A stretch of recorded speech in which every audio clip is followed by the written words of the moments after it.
Good afternoon. Welcome to our book launch, the Indigenous Women Anti-Violence Task Force. We got funding from the MMIW Commemorative Fund, and due to COVID, we weren't able to do any of our gatherings. That was originally part of that funding. So in lieu of the gatherings, we decided to write a series of children's books that focus on spirits. So the first book was written by myself and April Wesley. So my name is Eva Daybuch. I'm a part of the Indigenous Women's Anti-Violence Task Force. I come from Mississauga First Nation and Pine Ridge, South Dakota. I'm Bear Clan, and I work at Missinaba Cree First Nation. April? Hi, Ani, bonjour, April Wesley, Megazé Kwe Dijnikaz, Megazé Dodum, and Bauting Donjaba, sorry. I'm a member of the Missinaba Cree First Nation, and I would just like to thank everyone for checking out our book reading, and very happy and excited to be a part of this process. And miigwech. So the second book was written by Lauren and Rhonda. So I'll let them introduce their book. Hi, my name is Lauren Dockstader. Ani Bojo Manono Dindishnikas Makwadodam. I co-authored the book, The Wabagonis Hugs from Creator. I'm from Six Nations of the Grand River, Mohawk Nation, and I'm also a registered Master of Social Work. Rhonda? Miigwech, everyone, and thank you for taking the time to hear about our book, The Wabagonis Hugs from Creator. And I am also a co-author, along with Lauren Dockstader, on this book. Miigwech. Thank you, Rhonda. So we'll be reading the first book, and it's called Protecting Our Sacred Body. The purpose of this book is to address the sexual violence that many Indigenous women and children face in our communities. We'll talk about in the book some of the root causes of the sexual violence, how it become intergenerational, and the normalization of violence against Indigenous women. The book focuses on teaching children about consent, personal boundaries, and respect. So prevention begins with addressing the adverse early childhood experiences and encouraging children to use their voices if they have experienced unconsensual or unsafe touch. Again, the book series talks about the importance of spirit and how that is important to Indigenous children. So I'm going to pull up the book on a PowerPoint slide, and then we'll begin reading.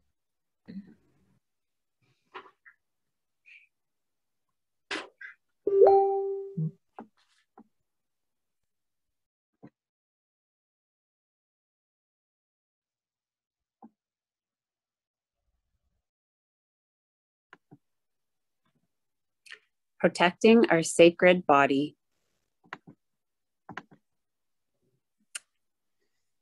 This story is a part of a 3-book series that traditionally educates children on the importance of spirit. Book 1, Protecting Our Sacred Body. Book 2, Bawabagoni Spirit. And Book 3 is Cree Finds Her Way. All books have been funded by the Women and Gender Equality Canada's MMIW Commemorative Fund. Missinaba Cree First Nation led this initiative in partnership with Indigenous Women's Anti-Violence Task Force, IWAVTF, to educate children on consent, respect, and personal boundaries. We would like to say Chimigwich to our elder, Isabel, for sharing her teachings for this book, and Chimigwich to our illustrator, Shelley Fletcher, and written by Eva Day Butch and April Wesley, published on February 2021. Teachings from our auntie. Bawating is a gathering place for many Anishinaabeg on Turtle Island. Indigenous peoples in Bawating lived in harmony with Mother Nature and had a strong connection to Turtle Island. Our story is about a young Anishinaabe Kwe named Miigwan. Miigwan is 7 years old and lives with her mom, dad, 2 older brothers, and 2 older sisters. Miigwan also has 7 aunties and 10 uncles, but her favorite auntie is Wabanang Anang.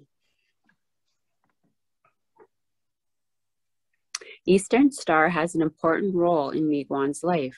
She is like a second mother and is someone Miigwan can confide in. They often take walks along the river where her aunt shares teachings, legends, and life lessons. In Indigenous communities, our aunties and elders are a few of our teachers who pass down traditional knowledge and wisdom. Our aunties hold special roles in our life and are our protectors. As they walk along the river, Eastern Star shares the teaching of the role of children in our families and community. Eastern Star explains how Abenoji is a sacred spirit who handpicks their parents before they enter the world. The Abenoji come from the spirit world. They are very sacred and are gifts from the Creator. The Abenoji are still so fresh when they are born that they can still remember their time from the spirit world. The Abenoji hold a sacred role in the family and community. They teach their parents what unconditional love is. As our Abenoji grow into children, their role is to bring joy to their families and community. They make mom and dad happy with their cute ways. The children's role during this time is to collect knowledge and teachings, to learn from watching. In Anishinaabe communities, everyone, mothers, fathers, grandmothers, grandfathers, care for each other's children. We keep each other's children safe. This is our Anishinaabe ways. But our traditional ways will change when the Europeans arrive. Eastern Star and Miigwans run into their animal relatives, the Moos and the Nagig. These animal helpers share a prophecy of what it is to come for the Anishinaabe of Bawating. They share that the light skins will open a Kinamag Gong in Bawating and force all Anishinaabe children to attend there. The Moos and Nagig talk about how the Anishinaabe will face dark times when all the children are forced to attend these Kinamagum. Life will not be easy. Languages will be stolen and voices will be silenced. The Moos and the Gig warn the Kwewak that they will need to be vigilant and on guard, for there are those who want to harm young children in these Kinamagum. These schools will harm the children's spirit and cause so much hurt and trauma. When the children grow up and leave these schools, their spirits will be broken. The Moose and Otter warned the Kwewak that they must use their voices to protect themselves in these residential schools and for generations to come. The impact of these schools will be a dark cloud on the Anishinaabe for the next 100 years. Eastern Star tells her niece that we must use our voices to protect our spirit. Our spirit is the fire that burns inside us. It is an important part of who we are as Anishinaabe. Our voices are powerful. We can use our voices to tell people that they must get consent if they want to touch our body in any way. Like to give you a hug, a kiss, or a high five. Consent means giving permission and saying that it is okay for something to happen. If something doesn't feel safe, it's okay to say no. Eastern Star shares with her niece Miigwan that It is important that we also respect each other's boundaries and respect our own sacred parts, our vagina and penis. Respect is one of the 7 grandfather teachings, and young people deserve to be respected and to feel safe. You are a sacred person. You deserve love, safety, and respect. Every child has the right to set personal boundaries about what they are comfortable with. Our boundaries can include our personal space, our no-touch zones, or if we are comfortable with hugs or kisses. It is not safe if somebody breaches our personal space. Each child and person has the right to say no if anybody breaches their personal boundaries. This is how we keep our spirit safe. Eastern Star tells Miigwents that if somebody is breaching your personal space, we could feel it deep in our spirit, deep in our stomach, deep in our gut. If someone is making you feel uncomfortable or unsafe, or tries to make you do things that you know are wrong, or that you do not consent to, you can use your warrior courage to tell a safe adult. Trust your body and trust your spirit. Safe people are people who you are comfortable with. They are people you can tell anything to and they will believe you. Miigwents tells her aunt her 5 safe people are her aunt, her mom, her elder Isabel, her sister, and her dad. Eastern Star tells her niece that if she ever told her safe people that someone breached her personal space, she would be supported, believed, and never shamed. If someone is trying to touch you in your sacred places, that is not safe touch. Tell your safe people. Eastern Star tells her niece that her body is hers, and no one is allowed to touch her without her giving consent. We need to use our voices because the impacts of residential school will change the lives of our people for many years. So that was the end of our book. At the back of the book, we do have some definitions. We have the law on sexual abuse and assault. We have the definition of what consent is. We have supports in Ontario. We have supports in Sault Ste. Marie. And we have the steps to reporting sexual abuse. Ani, bidabno kwendishnik khas, mein gando dem. My name is Rhonda Hopkins. I'm so glad you could join us for this book launch of some of the beautiful books that have been written in regards to protecting your spirit. And I'm going to speak on the book that I co-authored with Lauren Dockstader, the Wabaganese Hugs from Creator. The book was especially made so that we can help children to be able to find ways of protecting their spirit. And some of these techniques that are shared in the story makes it really easy and non-invasive for children to use. We all know children mimic what they see, and hopefully these guided techniques will be able to make some little child's happiness just aspire to be a greater person, and their development will shine as beautiful as the sun.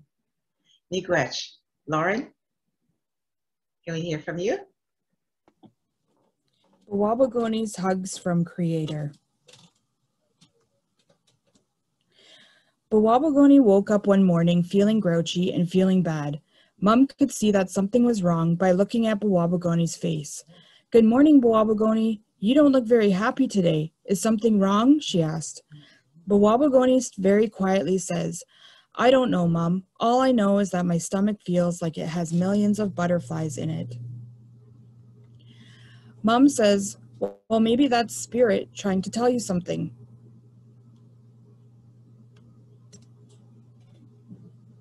Because we need to listen to our spirits, Wabagonie.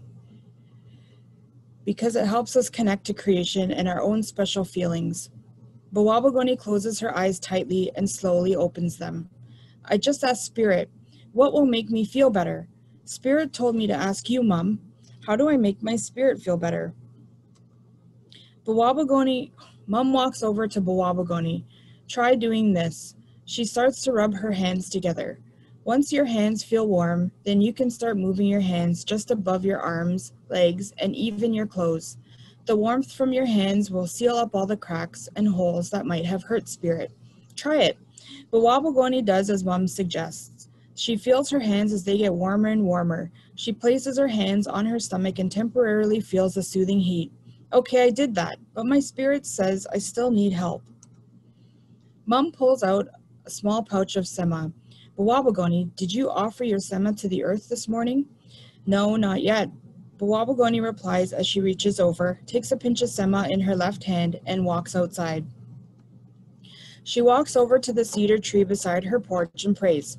Chimanadu, Bawabagoni Dishnakas, Ajajak Dodam, Anishnabay Kwezes and Dao. Thank you for all that you provide for me and my family. I'm asking for help to get me feeling not so grouchy. Miigwech. She crouches down and lays the tobacco beside the tree and goes back into the house. Now how do you feel, Bawabagoni? Mom asks. My spirit feels a little better. It felt good to talk to the Creator, she replies. Mom tells Bawabagoni to get ready for the day because they're going to a feast later that afternoon and starts to make her specialty, wild rice and partridge soup, to bring with them. Ready for the day, Bawabagoni goes to play outside. She heads over to the tree line and notices that there is a small rush of water going in and out of the trees. She's heard Nokomis pray by the water before.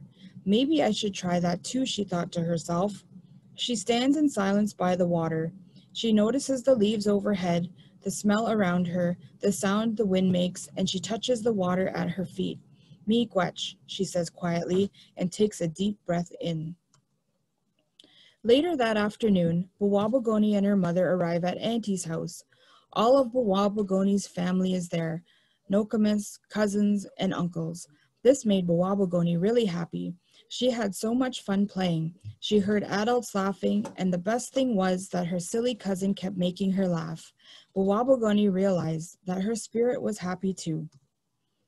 Outside, Uncle is standing by the fire.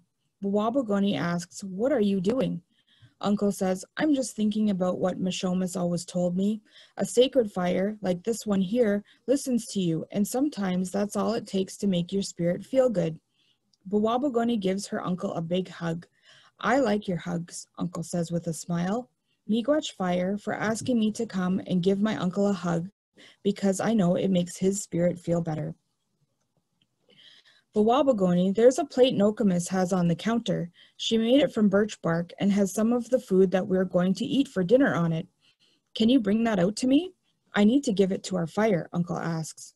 Bawabagoni walks into the kitchen and carries the plate back to the fire. Here you go, Uncle. Uncle places sema on the plate and prays the Creator to protect their family. He places the plate in the sacred fire. Together, they walk back into the house. Later that night, Bawabagoni walks into Mum's bedroom. She smells and sees cedar water in a bowl on Mum's dresser and sees Mum putting a washcloth in the water, wringing it out and wiping her face. She motions to Bawabagoni to come near and does the same for her. Mum says, "Remember how you were feeling this morning? Your spirit knew how you felt even before you did. Even though you didn't know why, spirit did. Trust your spirit will always show you what needs to be done. I'm glad you asked me for help too, even when you didn't know how you felt.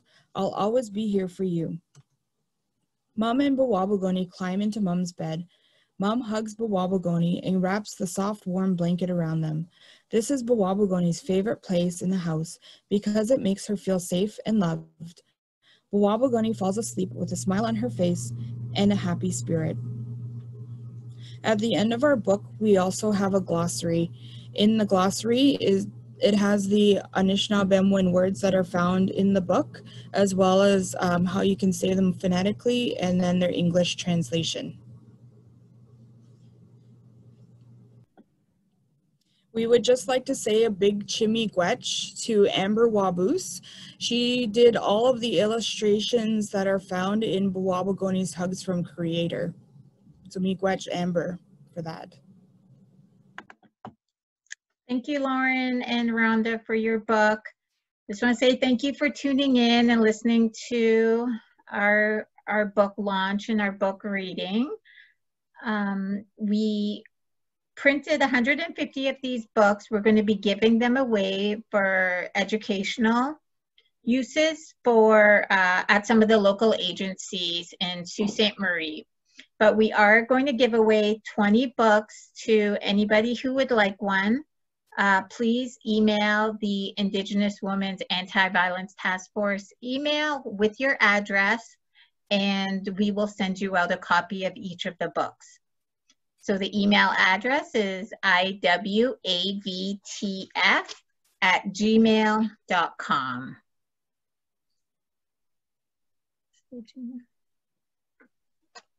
Again, thank you. Thank you, everybody. Miigwech. Bamapi.